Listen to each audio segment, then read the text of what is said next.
Thank you guys for joining. This is exciting. I get to ask a few questions to two people that I truly care about and big fan of, and that is the founder and CEO of OSOM, OSOM, Jason Keats, and our good friend Charlie Martin, who is doing some pretty amazing things in the racing circuit globally, and we're going to talk about that here in a second. So good to see you both, and welcome. What I'd love to do is just get an understanding from both of you guys, because I know you're working together. We're all working together in a bunch of projects. I really want to get some good questions out there. We're going to talk a little bit about what's going on in the world today, what that means for the things that you guys are doing, and as you guys as a partner, right? A team, a racing team that's doing some pretty amazing stuff. So, all right, awesome. So let's do this. So Jason Keats, quick introduction on your side, and tell us a little about yourself, and then we'll go to Charlie, and I'd love to hear how you guys actually got to know each other and how you guys met. So hi, I'm Jason Keats. I'm the founder, CEO, and chief hooligan of OSOM Products. We are a phone development house. We're building an incredible phone in partnership with Solana. That's basically the two things I do are work on that and race cars with Charlie. I love the chief hooligan. That's awesome. It is important. Charlie, a little about yourself. Hi, I'm Charlie Martin. I'm a professional racing driver. I'm a transgender rights activist. Yeah, I've been racing, I guess, about 15 years now. I've had a bit of an unconventional career trajectory to be where I am today. And along that process, I transitioned midway through my career. And so since then, I've been working with leading LGBTQ+ charities like Stonewall in Europe and the UK, like Athlete Ally in America. Awesome. Mermaids and Racing Pride, of course. So yeah, just really trying to use my platform that I've created to create more awareness and acceptance in the world. That's awesome. That's great. When you say you've been racing for 15 years, I suddenly feel a lot better only being a little bit behind you now. So yeah, and let's get right into it. So Charlie's part of this ambassador group for the OSOM brand, and you guys are racing. How did you guys actually meet? Like, it's kind of this culmination. You guys are on this racing circuit. We're going to get into that. But how did this all start? Charlie, you're in Europe. You're across the pond. Jason, you're in Silicon Valley. That's a wide gap. How did you actually meet? So somebody, I don't remember who, honestly, told me about Charlie. It was like, oh, this lady in England racing. I was like, cool. So I followed her on Twitter, I think. And right at the beginning of the pandemic, I think, Charlie, you posted something like, okay, there's no racing, and you have a design background or industrial design background, right? And oh yeah, graphic design degree. Graphic design, thank you. And I reached out, I was like, OSOM had just started. It's like, crap, we need a logo. I'm very good at designing hardware, but I am not artistically designed inclined whatsoever. So I reached out to Charlie and said, hey, if you need some work, we need a logo. Yeah, I was trying to, I guess like a lot of people during the pandemic, I was trying to make ends meet in a sort of very strange circumstances. And lo and behold, Jason was one of the people that reached out to me. And started working on the logo for OSOM, and inevitably started talking about cars and racing and our shared passion. I think 50% of the time we were talking about the logo, 50% we were talking about cars, racing and driving. And from that, really, became good friends, and that's really developed into us racing together this year in the Lamborghini Super Trofeo. Wow, that's amazing. It all started from creating a logo is how this all came about. Wow, that's impressive. Unfortunately, as OSOM shifted, we didn't end up using that logo, but the friendship remained. Oh, that's awesome. That's great. So really excited for you guys. That's pretty cool how that origin story got going. And here you are today. I mean, you guys are racing together. You're part of a team. You're doing some pretty fun stuff. Talk a little about that journey. Like, how did you come from literally just meeting on that logo and now you're racing? Like, I know the friendship lasted. There had to have been some milestones in between. So how did that culminate? So last year, Charlie was racing in Britcar in a Praga and was looking for sponsors. And as OSOM was trying to get our name out there a little bit and be present, so OSOM sponsored her. And so from there, it was, okay, we're sponsoring Charlie. So we are a little bit actively involved in her racing in Europe. And then when this year came along, I decided to race in the Lamborghini Super Trofeo series. And because of everything I do with OSOM, it became obvious that I might not have all the time and energy needed to race a full season. It would be super helpful to have a co-driver.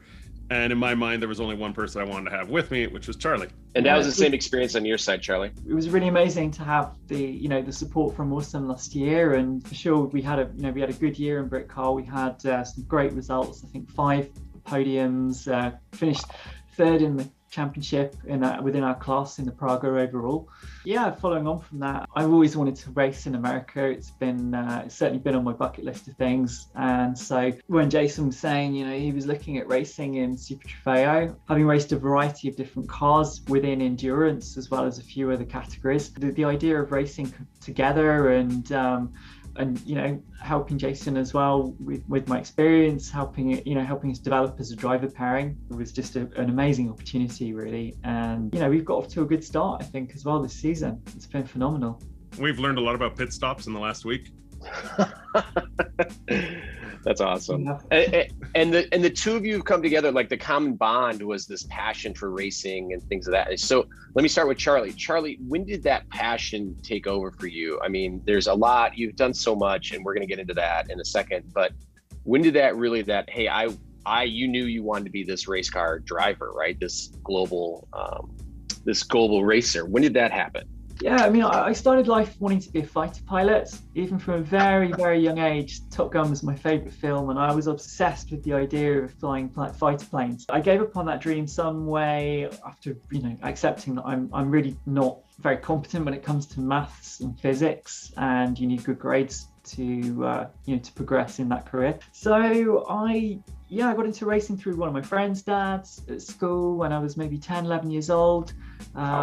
Really loved being in the paddock, seeing all the cars, being up close, and then playing computer games. I guess the growth of the console in like the 90s with the PlayStation and Gran Turismo series and Forza on Xbox, all those kinds of things. Started pretty late on, if I'm honest, the year that I left university. I never had the opportunity to do any karting as a kid or anything like that, sadly. I've had to work extremely hard to get to where I am today and to get the opportunities, not coming from money or even having any parents at all. Both my parents lost to cancer when I was quite young, so it's been a lot of hard graft, a lot of determination, and a handful of people who've helped me along the way to reach the point of being a professional driver now. And it's not always been easy, but I love doing what I'm doing, and I'm very grateful. That's an amazing story. And how about you, Jason? How did you come to this point of loving cars and racing? I just wanted to go fast. I don't know. It's fun. It's a challenge. I like challenging myself, and I like pushing my boundaries.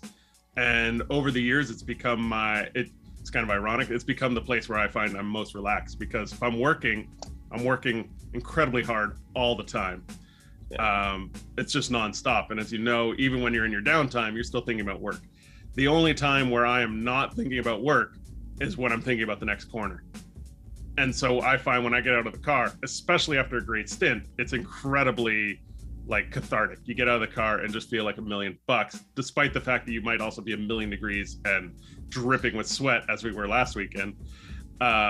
You still feel so damn good. And for me, that means everything. I tried jumping out of planes, I tried hang gliding, I tried flying planes, helicopters, nothing comes close to barreling towards a wall at 170 miles an hour and going, I hope the brakes still work. Well, there's a reason why you two are pretty unique. I mean, Charlie wanted to be a fighter pilot. Jason jumps off of cliffs. I mean, the reality is you guys have that adrenaline that you seek, and I love it. I mean, not a lot of us do that, right? So, but that allows you guys you've created somewhat of a platform, and specifically, Charlie, your platform, and from the trans rights perspective, is going strong. So I'd love to dive into that a little bit.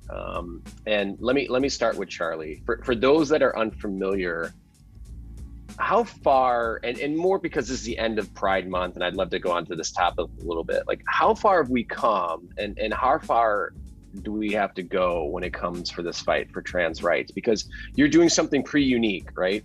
And I want to make sure that we cover that. I mean, we have undoubtedly come a long way just in the last, say, 10 years even since I transitioned. And by that, I mean that, Trans themes are part of mainstream culture now, I think. If you look in the media, whether you're talking about having trans characters and trans actors, like Laverne Cox in Orange is the New Black, or shows like RuPaul's Drag Race, we have a much wider representation of different gender identities in the mainstream media, which is a positive thing. It kind of normalizes being trans. I think at the same time, while we have had this progression, we've also had a lot of pushback, and that's really, I'd say, again, in the last sort of 3, 4, maybe 5 years, both in the UK and in America, there's a very vocal minority of people who are strongly opposed to trans rights, whether that's trans women competing in sports, whether that's denying trans youth the opportunity to decide their own personal freedom about who they are in the world. This is something that's happening. This is something where laws and legislation are being created. I think last year in America was a record number of bills put through Congress restricting transgender rights. And at the time of counting, this was only in April. We weren't even halfway through the year. 80 bills at that point in time. It's a time where more than ever, I think, it's important not only for the community to be fighting, but for allies to stand with us and to have that support, because it can't just be the community trying to do all the work. We need strong allies around us, whether that's individuals, whether that's organizations, businesses, brands, you name it. It's a battle that we have to fight united. Yeah. And that's I like how Lucky popped up to support you right then. Well, that actually is great, and thank you for that. And as a trans athlete, and the platform that you have and everything that you're doing to fight, and you said it, looking for support, not just from individuals, but also from companies. And that kind of leads me to you, Jason. So OSOM, has supported trans right. We've been very vocal about that. And I'd love to hear from you, like, what does that mean for OSOM, and why that support for specifically Charlie, whom's a friend, but obviously a trans athlete, in her platform? I look at this as an opportunity to, as Charlie put it, to normalize, to make it obvious that trans people are just people like everybody else, and everybody should be entitled to live the life the way they want to live. And we're going to support that as individuals and as a company, and we're making a solid platform of who we are. It's been great to get to know Charlie, understand more about the trans community, and through Charlie, I've been introduced to more trans people. I mean, we had a fairly decent contingent of trans women show up and support us at the race last weekend, which was super awesome to actually have fans, and that's super alien to me. I've never had fans for anything before. And one of the things that I've come to really realize about the trans community is everybody in that community has to deal with so much crap growing up, that they are the most tenacious, badass people in the world. And I'm always going to support that no matter what. I love it. Well, and you guys are doing some great things together, and Charlie specifically, your platform, what you're doing. I mean, I see it on the social media, I see it on all your outlets. So keep up the fight. It's impressive, and it's necessary, especially in today's world more than ever. So thank you for all that you're doing.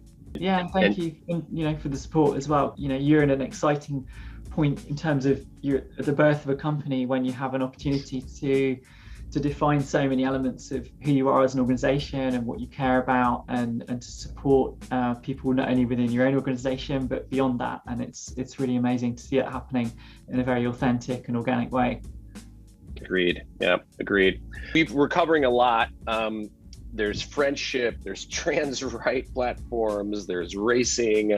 Now we're going to add in smartphones, which is awesome. We're going to talk about that technology, but kind of the whole thing, and we're talking about logos, but there's this one piece of it. It's privacy, right? And I want to get into that a little bit. OSOM as a brand was actually started on privacy as kind of this mantra and this manifesto for who OSOM is.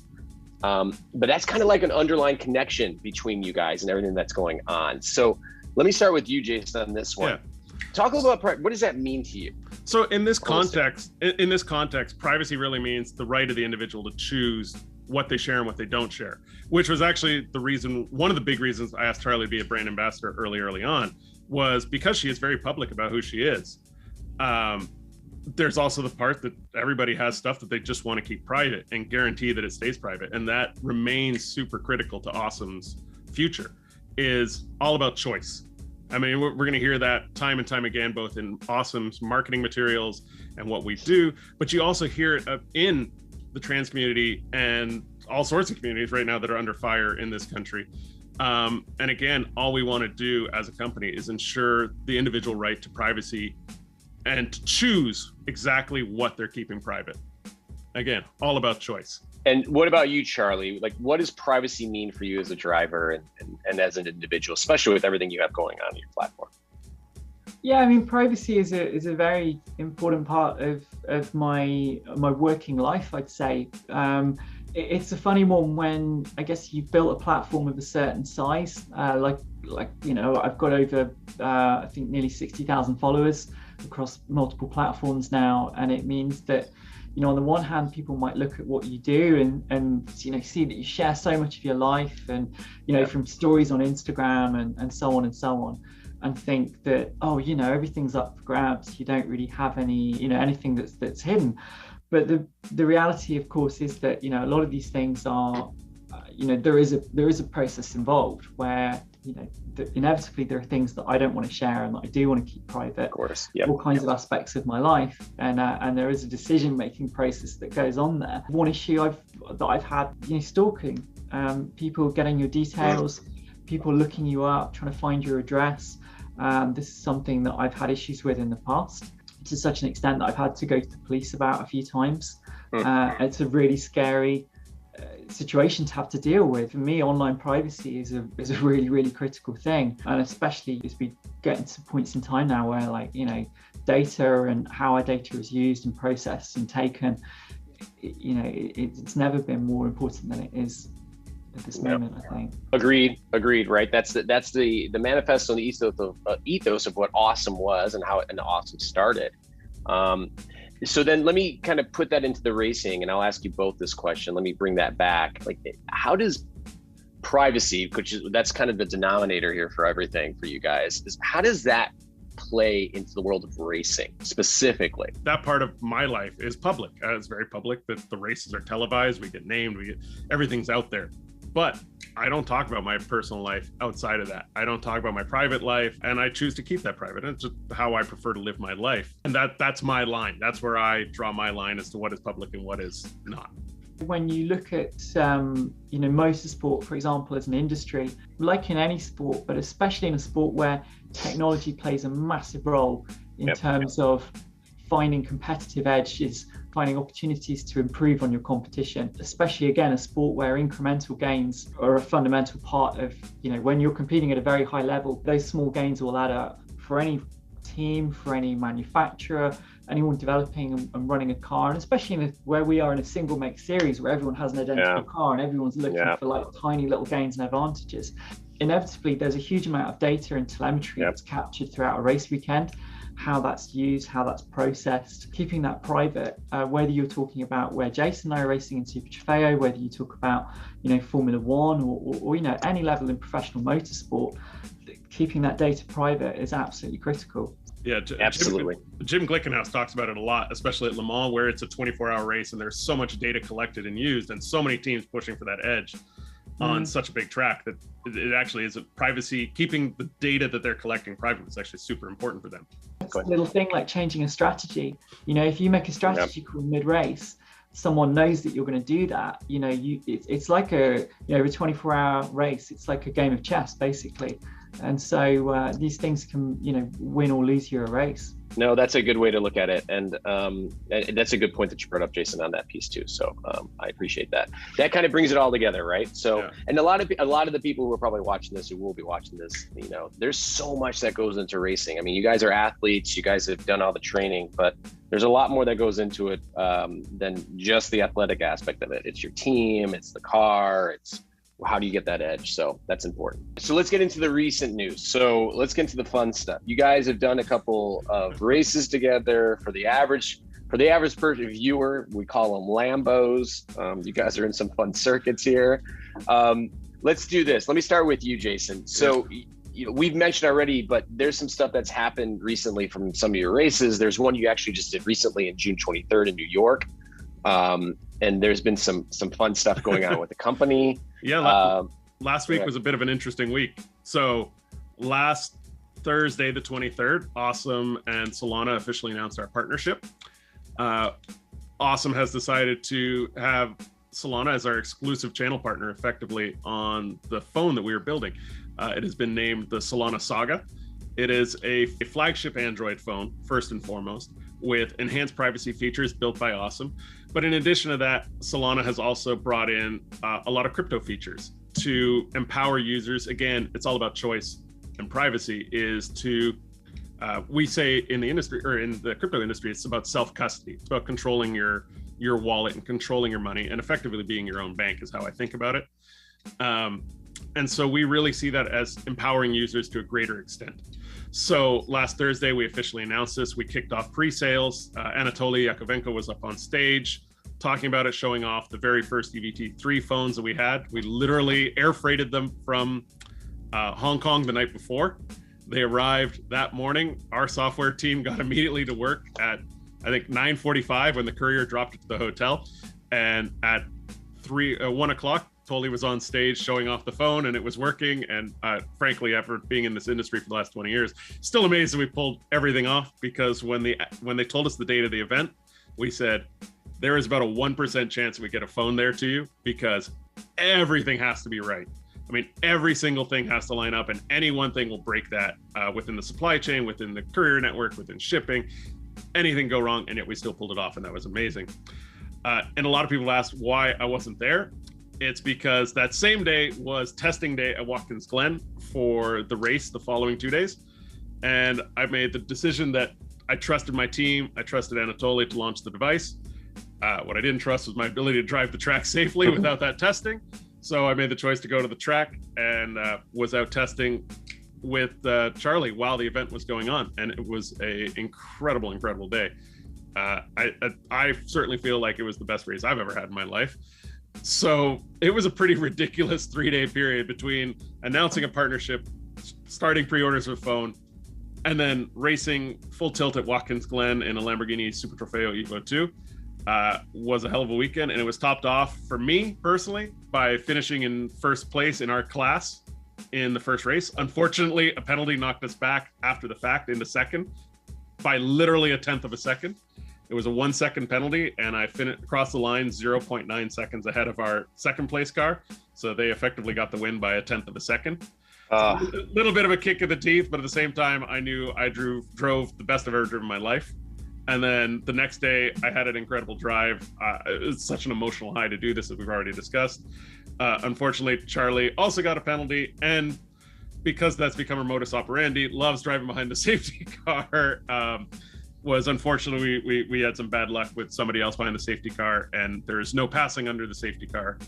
Otherwise, it would have been a second podium for the weekend. But all in all, it was a pretty insane weekend for myself, for Charlie, for OSOM, for Solana, for the Solana Saga. There's so much going on.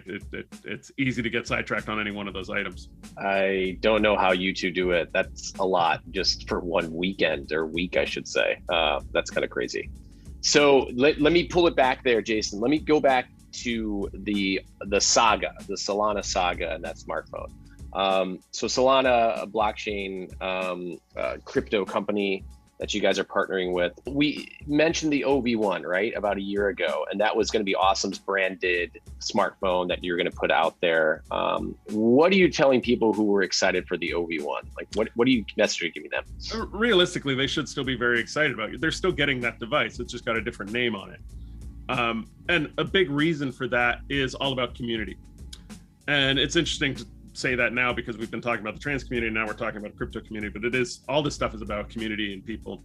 And Solana has built this incredible multi-million person community, and more importantly, a massive developer network that is growing incredibly quickly as well. And so we saw that as an opportunity for the future. There is an opportunity to take advantage of this big community that's already exists, that is super excited within this industry, and really, really wants to build towards a future. And it was funny, a couple people called when Anatoly was up on stage, his Steve Jobs moment. He's showing off this new device that is a proper flagship phone. It is still an Android device that is top of the food chain in terms of specs, and the software on it is as vanilla Android as you can get. The only way to, there is no way to get a more vanilla experience. And then on top of that, we've added our privacy features that we've talked about in the past. Those still exist. And then on top of that, like I said, they are adding a bunch of crypto features as well. So this seemed so obvious to me to look towards this future where we can immediately tap into this big network of people building towards something new and exciting. You know, we've talked about, Wolfgang, you and I have personally talked about multiple times that the smartphone space has been fairly stagnant for years. I mean, I've been in this industry for quite some time, and if you just lined up everybody's phones in front of me with no logos on them, good luck telling the difference. So we really needed something new and exciting.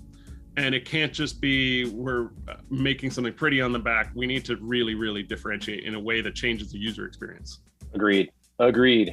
And while this is going on and you're leading a company that's making monumental announcements to the world that is really going to change how we're looking at smartphones, you're racing, right? And that kind of leads me to Charlie. So a lot going on for you too. And I'd love to hear from you, Charlie. Just give me a quick update on your side. Where have you been? What have you been up to? Give us a big detail because you got a lot going on.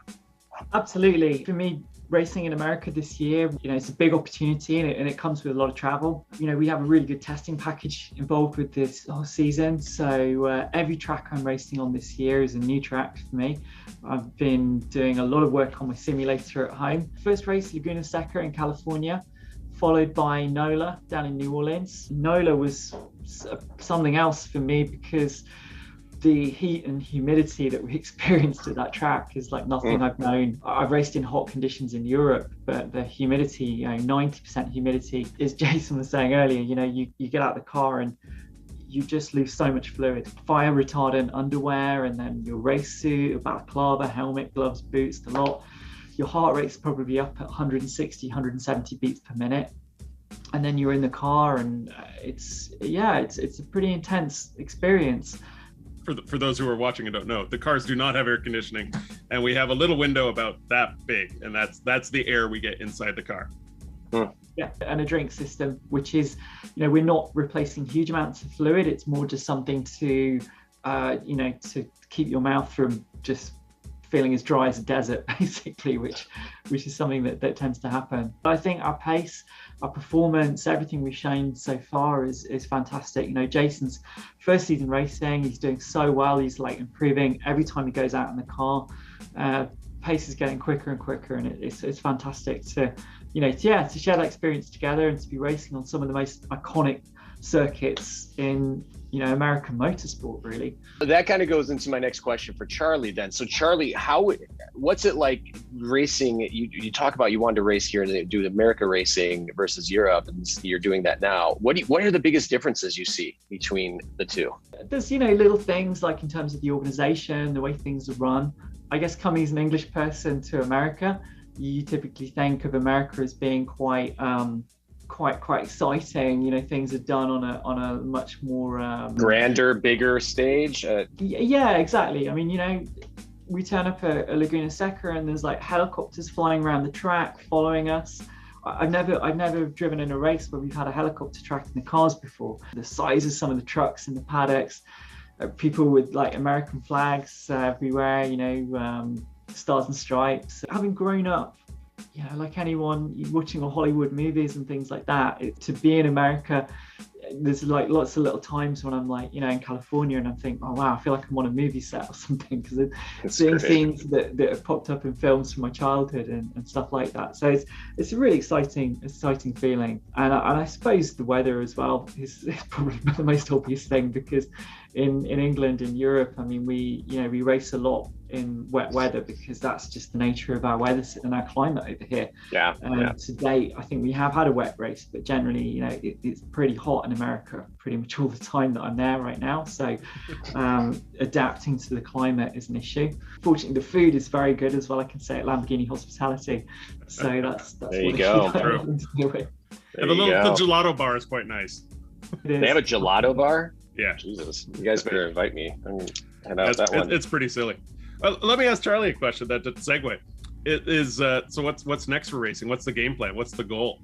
Well, the big ambition for me is to race the 24 Hours of Le Mans. That's something I've been saying for a few years now. That's been my ambition ever since I raced there in 2017. I did my first ever endurance race on the Bugatti circuit and stood on the podium. For me, that was just a bit of a sign, really, that I need to try and do this for real at the 24 Hours. So working towards that goal, been racing in endurance racing for quite a few years now. Raced a variety of different cars, from prototypes to GT cars, racing, the BMW M240i Racing Cup car in the Nürburgring 24 Hours a few years ago, which was amazing, making history as the first ever trans driver at that race. And I've been working with BMW since as a brand ambassador. This year is a big step towards that. And I'll let Jason speak for himself, but I think we're both excited by the magic and allure of the 24 Hours of Le Mans, really. Yeah, so certainly for OSOM, beyond sponsoring Charlie last year, we sponsored Jim Glickenhaus in the 24-hour Le Mans. The car is behind me in the picture here. And Jim has become a good friend. We did not sponsor Glickenhaus this year because we're sponsoring our car in Lamborghini Super Trofeo, but there is there's a close connection there as well, and we've already touched on what privacy means at that level of racing as well. So this all kind of keeps cycling back together. It's choice, privacy, and maybe a little bit of horsepower. Love it. Love it. It'll be interesting to see what the years ahead look like. Certainly the more I race, the calmer I am and the better I am at my job. So for the people going like, that guy's just out there spending money on cars, it does allow me to build better product. And as Wolfgang might attest to, back when we were at Essential, the previous company that Wolfgang and I worked for, where we built the Essential phone, we built a bunch of different products that unfortunately never saw the light of day. There was Project Gem, which was an incredibly intense project. I used to just tell people like, okay, leave me alone today. I'm going to the track. I need to recoup, and I'd come back. And honestly, the days after I raced, the days after I drove, and even more so today, I come back and go, I got 50 new ideas, and let's go file some patents. I love it.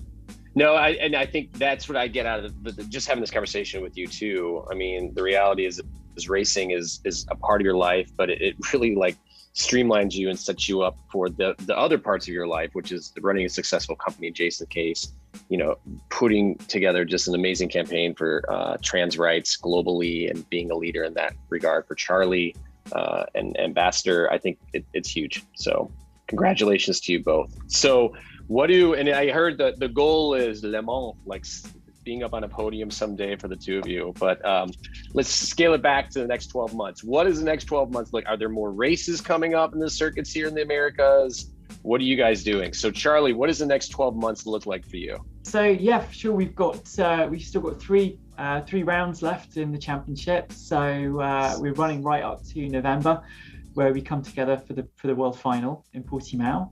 And yeah, I mean, there's a lot happening in my world right now as well. I'm in Vogue magazine next month, which is pretty exciting. That's awesome. Really looking forward to announcing. I'm going to need a signed copy. There's some room on my wall. It's over there somewhere. I'll pick you one up tomorrow, Jason. It should be out in the morning. So. Excellent. I've got a really exciting role this year in the British Touring Car, supporting MB Motorsport with their program, their driver Jake Hill, who's doing very well this season in the BMW 330e M Sport. So I'm the official development driver, and I'm looking forward to testing the car.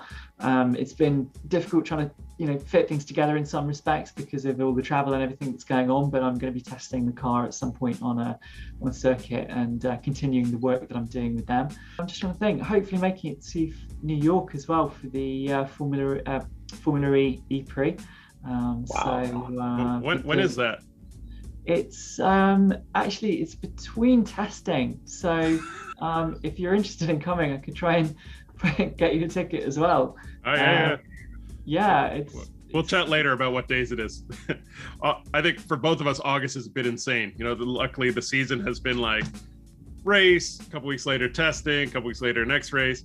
August literally is test race, consecutive weeks. Wow. So the August will be a bit busy. So Charlie, Yeah. you've got a lot going on. Yeah, busy time really. Definitely busy time. It's always the case during race season, and of course, just coming out of Pride Month, busiest time of year for me, especially. I mean, this month has just been full on with a lot of talks. I've got talks coming up next week with BP Castrol, with Formula E. I did a talk with Budweiser Brewing Group this week as well. So a lot of advocacy work, creating that, that awareness and acceptance that we've been talking about. So yeah, my feet haven't touched the ground for quite a few weeks. Gosh, you guys, I don't know how you do it. How about you, Jason? What's it like for you in the next 12 months? Like we said, the rest of the summer is quite busy. We have the World Championship in Portugal in November, which also happens to coincide with Breakpoint, which is a massive crypto event, Solana event. Also happens to be in Portugal the week before the World Championship. I do not know or understand how that coincidence happened, and yet it is a beautiful, beautiful thing. So November, November will be incredibly busy. And we've already said that we are expecting to start shipping devices towards the beginning of Q1 next year. So we'll also be ramping hard and ramping up marketing as well in that time period. So the next 6 months are going to be nonstop. And then we'll get to that point and be like, cool, we're shipping. Okay, now we got to build a couple 100,000 more devices. So we'll have that. And I will be busy primarily working on the next device myself. And we have a lot of stuff in flight. I really want to share what we're working on, but unfortunately cannot yet. Wolfgang and Charlie, you're privy to at least a little bit about what we're working on, but there's a lot of fun stuff coming. And just to touch back on the Solana stuff is our partnership with them is going to allow OSOM to build some really fun stuff for the foreseeable future. We have a huge runway ahead of us, and that's something that every startup would love to be able to say. And here we are, very fortunate to be in that position. Can you show the phone, Jason? Can I show the phone? Where'd my phone go? I can show this EVT2 prototype. This is my personal device that I carry. The production one will look a little bit different, but this one's up and running and working. What am I looking at? Oh, it's Twitter. It's up here, just make sure. So personal device, up and running. Beautiful stainless steel, ceramic.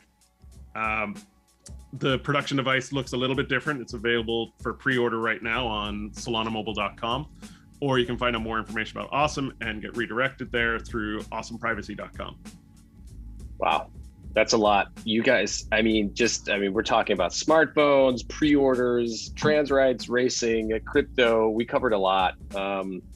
Yeah, thank you guys both for that. Is there any last comments you want to make, Charlie or Jason? Anything you want to tell to everyone who's watching this? Just really, if anyone isn't following me already, you can get me on most platforms at GoCharlie M. I'm regularly posting about everything that's going on, as well as obviously our race program, our results. And so, yeah, please go on there, give me a follow on Instagram or Twitter at GoCharlie M. And you can follow everything for me on, I think I'm OSOM Keats on Twitter, and then follow OSOM at OSOM Privacy on Twitter, follow Solana and Solana Mobile. I believe those are their handles as well.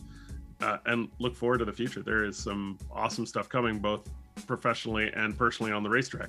I think I can speak for everyone and say thank you both. This was fantastic. You both got a lot going on, and I don't know how you manage it all, but I am, for one, am a fan, so I'll continue to follow you. It's been great. Thanks for letting me moderate this. I'll moderate this anytime. So this was fun. You crushed it, Wolf. You absolutely crushed it. I'm so happy you were.